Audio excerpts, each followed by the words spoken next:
Welcome, everyone. I'm going to give a second for whoever's going to join this webinar live. And if you can't, that is perfectly fine. We put these on so people can, but then also they remain available, which is the great part of being able to put on these webinars and put this out into the world. So I'm excited to share this topic with you. We are actually going to start doing some monthly webinars on different topics, and then we follow those in our community with some workshops. So we take what we share with you here, and then we also build on that in a live interactive workshop where you can really engage and ask questions and we can interact. And so if you stay to the end or when you get to the end, we'll give you a link where you can join our community for free for the next 30 days. So if you want to participate in this workshop, you can jump in to join the workshop. So we want to make those as accessible to everybody as we can. So this is going to kind of tee that up and tee up this topic. And I'm excited to share with you about this topic. I recently presented on this at the Association of Talent Development annual conference in St. Louis. And I think it's a really impactful and powerful um, topic to kind of talk about. Oftentimes, when we think of learning, we think very much of intellectual learning and not as much about the embodied side of learning. And what was interesting was when I first was preparing to speak about this topic for that event, I really struggled because what I wanted to do there was not um, share a lot of information and a lot of knowledge. I wanted to share some, but I really wanted to create an experience for them. And so, what I'm going to be doing in this session is giving you kind of the knowledge and information and a little bit of integration. But then in the workshop, you can get the opportunity to really dive in and experience and get to practice some of these things. So, let's dive in, shall we? So the first thing I always kind of ask of you as we get in to talk about this topic is really having that courage and the courage to really lean in and try some of the things that I suggest to try some of these practices. And they may seem uncomfortable. They may not seem like something you've maybe ever tried before. Maybe they have. Um, but I encourage you to lean in, even though it may seem different to you, because it's really in that we get the opportunity to experience something new, to experience something powerful that might have a really strong and positive impact on our lives and on our performance. So when I think about or talk about performance, I usually think about it in terms of a mountain. And the way I like to think about it is that everybody has their own mountain that they're climbing, their own roles, and everybody's mountain looks a little bit different. Everybody has kind of different terrain and a different mountain that they're climbing, but everyone has the opportunity to reach the top of that mountain. Everybody has the opportunity to get to the top. And everybody's on their own unique journey on their mountain. But the challenge is that in order to navigate that journey, in order to get to where we want to go and to really enjoy the experience along the way, we need a map. We need something that can guide us. And the reality is, we all have a map, and it's our own embodied intelligence, it's the neural networks in our bodies. But if we don't know how to read that map, if we don't know how to interpret the messages that are there to guide us, to help us to navigate our performance journey, it's going to make climbing that mountain a whole lot harder, a whole lot more challenging. And so when we think about embodied transformational learning, this is a little bit what we're talking about. We want to be able to learn how to interpret and understand that map. Now, when I talk about this climbing this mountain, I like to look at it as that we've got kind of different stages that we move through as we're climbing our mountain. And we always start at the same stage. We always start at recognizing. And that's just becoming aware of where we are right now. Is there something we want to grow? Is there something we want to learn? Maybe we're taking on a new role, or we need to build a new capability. And so it just starts with like that base awareness of where are we and what is the journey that we need to take? What is the adventure we want to go on to build our way to mastery? The next level is what we call understanding. So then we have to understand what it is that we're wanting to do, or what it is we're needing to accomplish, why that's important, and how do we do it. And so this is really our like kind of traditional learning of skills, knowledge, and behaviors. What is it that we need to do? Why is it important? How do we do it? And then we can start developing. So now that we know what, why, and how, now we can start really learning those skills, developing our experience, putting it into practice, and doing it consistently. And eventually, with enough practice, with enough experience, we get to this evolving stage. We get to this stage where we're able to achieve results and we're improving our level of competence at these capabilities, at what we're building. And we can actually achieve big goals and have enjoyable experiences because we've gotten to that stage. And then finally, with enough experience, with enough practice, that development, that training, that evolving becomes part of our ways of being. And this is where we can really consistently demonstrate peak performance or near perfect performance. And we can help to develop others. We can help to guide others and develop them to mastery as well.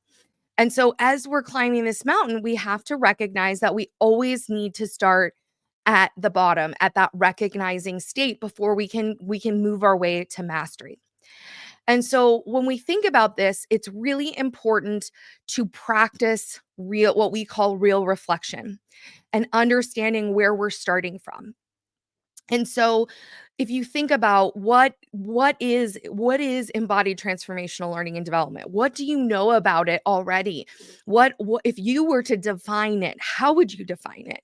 And as you think about that in the context of training, learning, developing, evolving, transforming, do you know the difference? Do you know what the difference is between sitting through a training, really learning something, developing, evolving, transforming? What makes each of those different practices a little bit different? And so we use an approach called real reflection.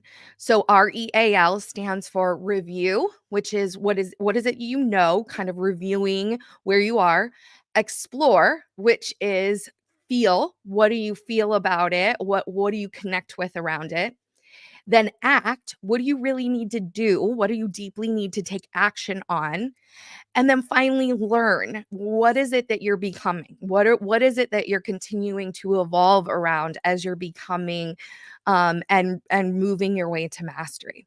So one of my team members is going to drop a link in the chat to our worksheet that has these kind of elements on it. And what I want us to do before we even get into some of the knowledge around this is I want you to really take a minute and I want you to review your current or present state. So, what is it that you really think, know, or understand about this topic? What do you truly feel, value, find important, connect with, or relate to about this topic? And what do you deeply identify with, need to feel safe, sense to take action on, or need to do about this topic? And so on that sheet, whether you have the sheet or you want to jot this in your notebook somewhere, take a minute. I'm going to give you a minute to kind of write these elements down. And then I want you to write what your desired outcome would be. If you participate in this webinar and then ultimately the workshop, what would you like to learn or know? How would you like to feel? What would you like to do? So take just a minute or two. I'm going to mute myself and give you just a minute or two to go ahead and write that down for yourself.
Now, what often happens in our experience, what often happens is that there are things that get in the way of reaching that outcome. When we're learning, when we're developing, when we're growing, we kind of know where we want to go or where we'd like to end up as we're developing our skills, as we're moving up that mountain. But there are things that get in the way that prevent us from getting there. And and oftentimes what we think the outcome should be or what we want to get out of something isn't necessarily always the very best outcome. It isn't always necessarily the thing that we most need. We're not very good at self-assessing where we are, where we need to be.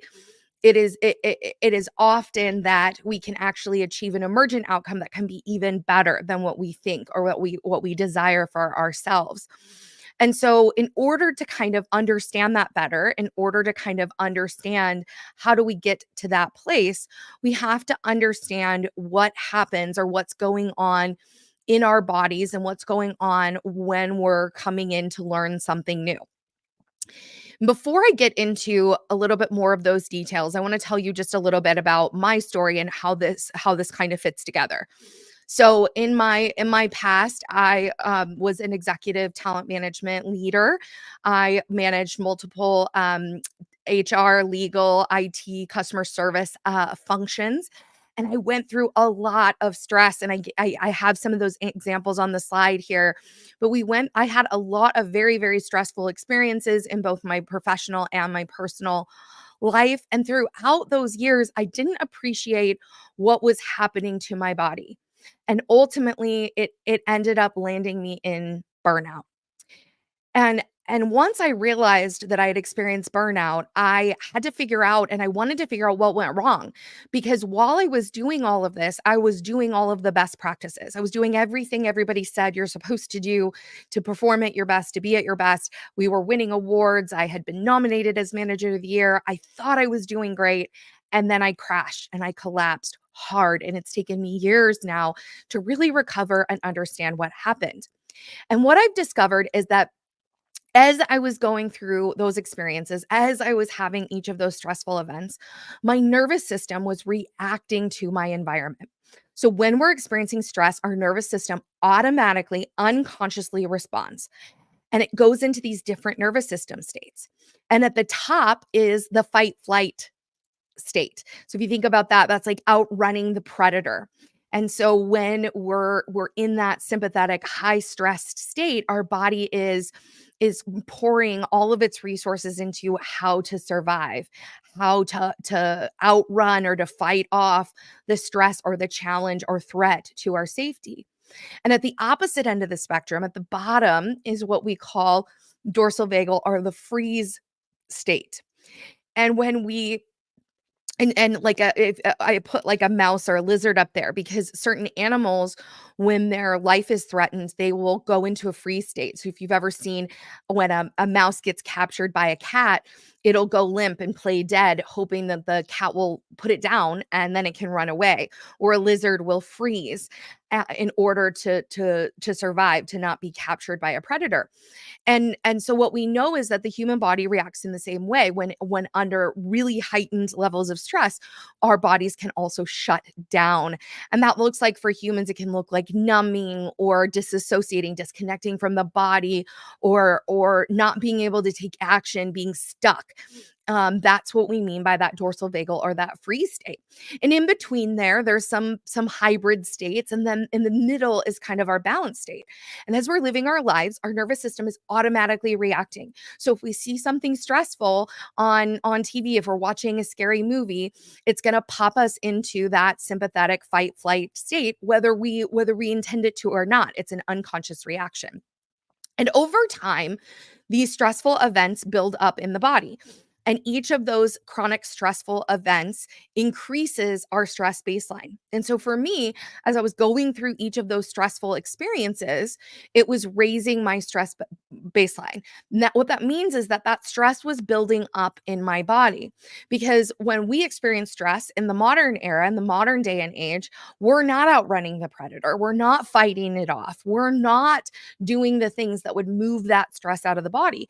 And so it ultimately ends up kind of being like like carrying around boulders of stress. So while I'm trying to climb my performance mountain, I'm carrying all this extra weight in my body that I'm totally unconscious of, that I don't even realize is impacting me.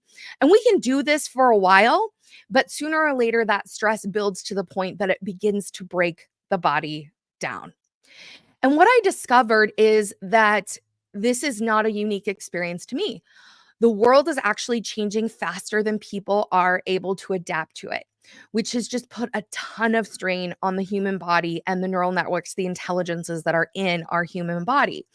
And so, as technology has been increasing at an exponential rate, we as humans are not able to adapt fast enough. We're not able to change our performance fast enough. And all of that relates back to our primary objective is survival. And as humans, in order to survive, our body's primary tools in that is to conserve resources, to make sure we have the resources that we need: food, shelter, companionship, and to avoid predators or threats to our safety. And so, if our body's in a survival state, trying to survive, it's not in a state where it can change. It can grow new ways of thinking, new ways of doing things, which means we're cut off from our ability to really adapt, our ability to change and grow. And over time, these experiences and our being in these different nervous system states has an impact on our body and on our performance. And you can see here that each of those different states is associated with different emotions and different experiences that we're having. And what we know is, even if we aren't consciously aware of it, our heart rate can actually tell us the level of stress that's existing in our body. And so when our heart rate variability, and that's the difference between beats in our heart rate, is really erratic, when it's really inconsistent, when that happens, when we're feeling like frustration, anxiety, worry, we're feeling some of those emotions, it impairs our performance. We're not able to show up as well. And in contrast, when we're in coherence, so when our heartbeat is more in balance and it's beating at a steady state rather than an erratic state, it actually promotes optimal performance. And so when we're in a state of appreciation and love and courage and those types of emotions, we perform better. And so one of the things that's really important to do is to understand, what state are you in right now? And especially before you go into learning, it's really important to understand, what is the state of your nervous system.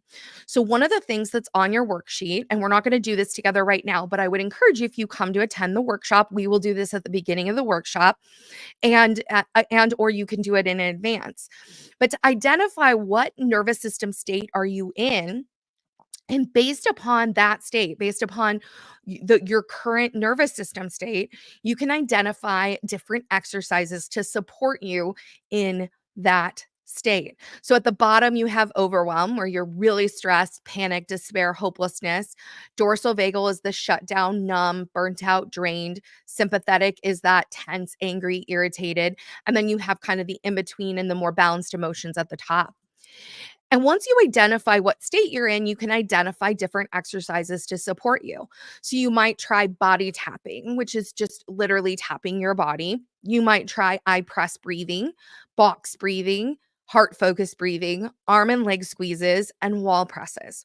And we've included all of these on the worksheet that we've dropped in the chat, as part of this webinar, for you to go try for yourself and see how it impacts you. See how you experience a shift in your nervous system as a result of doing these activities. So a little bit of neuroscience about the impact and how this works. It's important that we kind of understand how our bodies operate. So our bodies have what are called neurons in them. And for those that aren't familiar, because not everybody knows about this, these neurons are the cells that communicate and tell the body exactly what to do and when.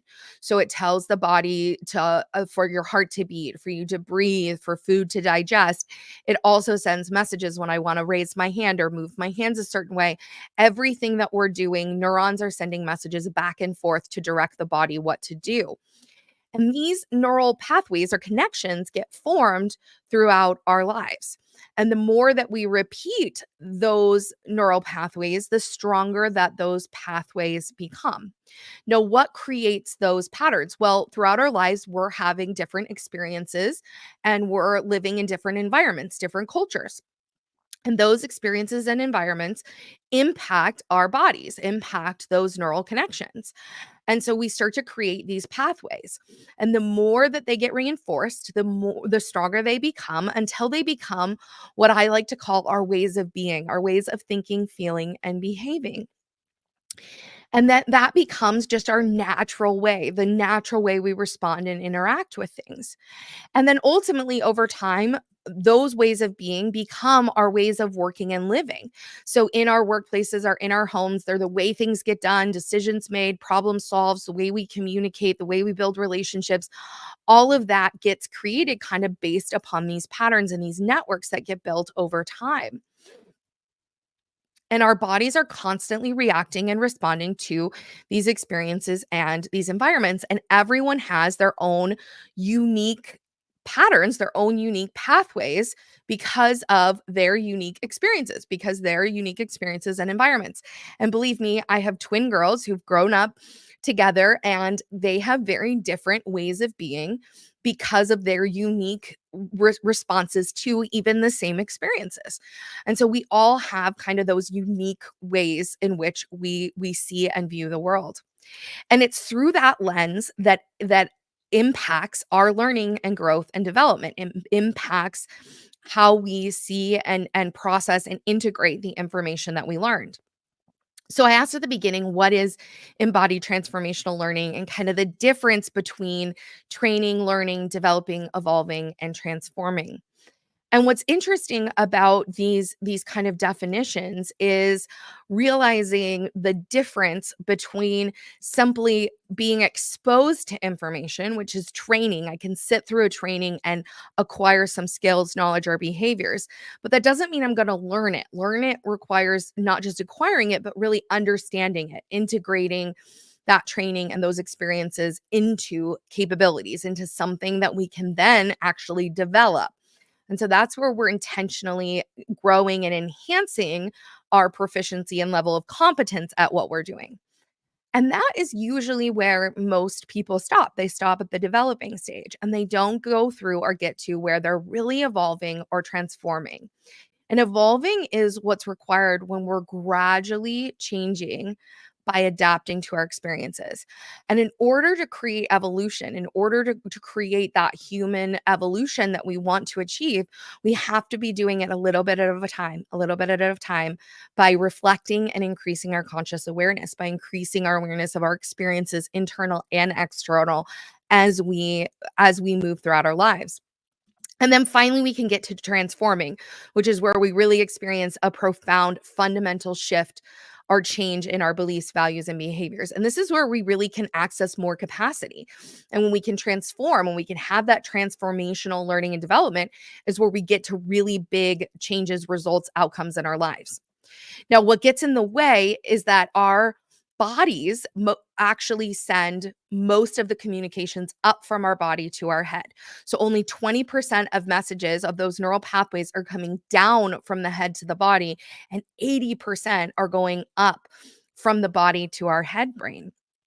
So if you've ever felt like you knew what you needed to do, but you couldn't actually get yourself to do it, you knew how to do it, you knew you should do it, you knew why it was important, but you still couldn't do it, the body will override our head brain telling us what we need to do every single time because there's so much more communication coming up from the body.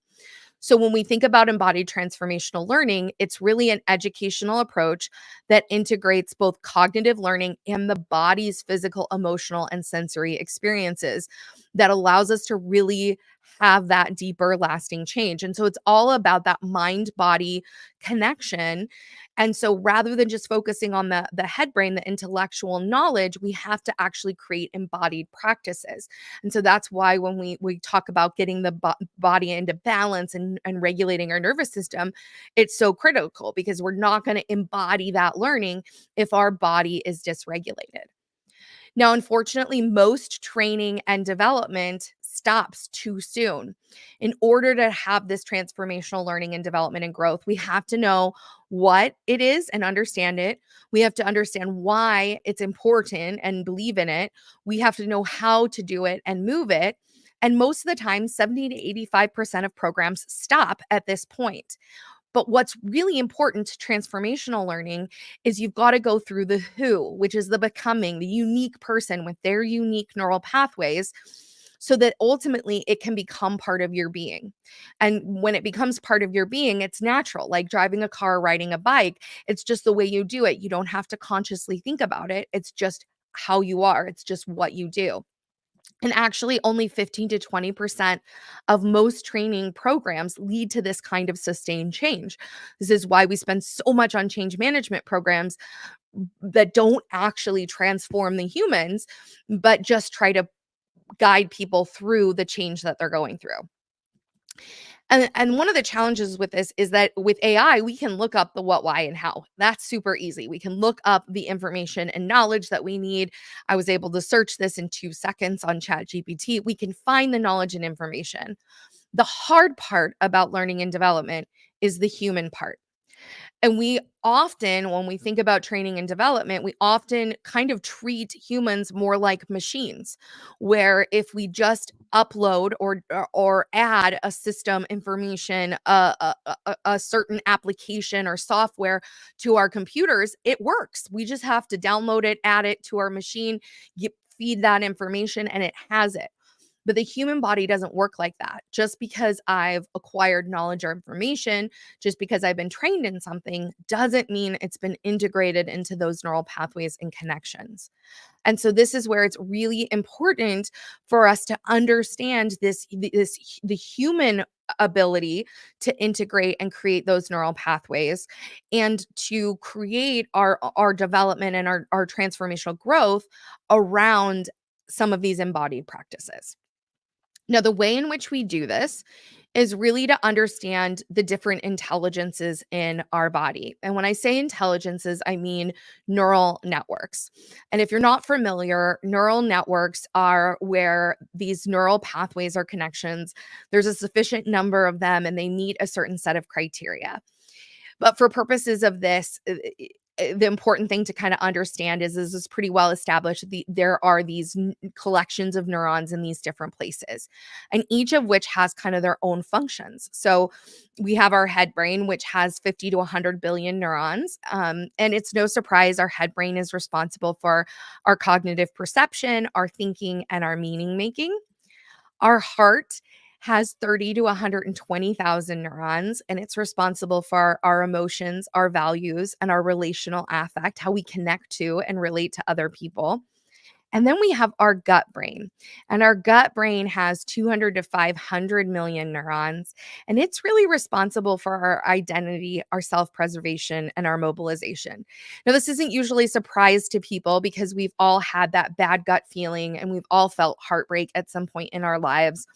But the truth is, this isn't just a spiritual or a hypothetical. These are truly neural networks in these different parts of our body. And oftentimes we get stuck in our head and we don't actually get into the heart and the gut and the embodied learning, transformation, and growth that we have to experience to have the full integration, to have those transformative outcomes.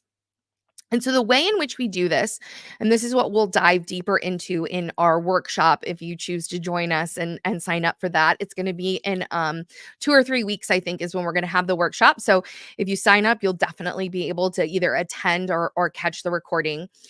Is first we have to learn how to access these. So how do we learn to listen and really collect the wisdom of our head, our heart, and our gut, our thinking, feeling, and behaving so that we can integrate it together so we can align our thinking, feeling, and behaving towards our lives.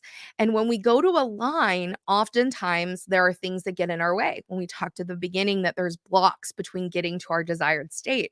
So we have to learn how to identify what are those past patterns or those past ways of thinking, feeling, and behaving that might be preventing us from transforming our learning or developing the skills that we want or need in our lives. And then finally, we can apply it. So we can apply our full intelligence to our work and lives, to how we make decisions, how we develop relationships, how we solve problems. And when we do that is where we really get that embodied transformation. It's not just temporary, it's not just knowledge transfer, but we've truly upgraded our ways of being. We've truly transformed ourselves so that it's, again, it's kind of like riding a bike or driving a car. You no longer have to think about it. So, if this sounds interesting to you, we would love to have you join us. We will be actively engaging around each of these steps. We have our embodied transformation workshop coming up in the next few weeks. If you join here, you can grab this QR code. We'll throw the link in the chat. You've got plenty of time to join. We're giving you 30 days free access to our community, which is where we do our workshops with those that are in our programs.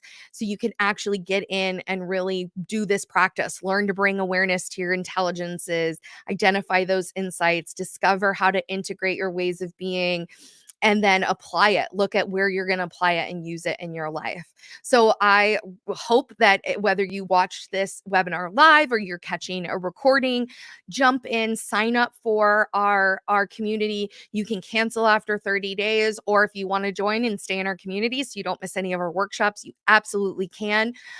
We offer tons of free resources and training and development to our community members. So I'm looking forward to this workshop. It's really fun. You will leave, I promise you and guarantee you, you will leave with some unique inner wisdom that you didn't know was there and be able to apply that in your life. So I hope you have had a wonderful experience. You've learned a little bit in this webinar, and I look forward to hopefully seeing you in our workshop in a couple of weeks. I hope you guys all have a wonderful rest of your day, and we'll be back again next month with another webinar.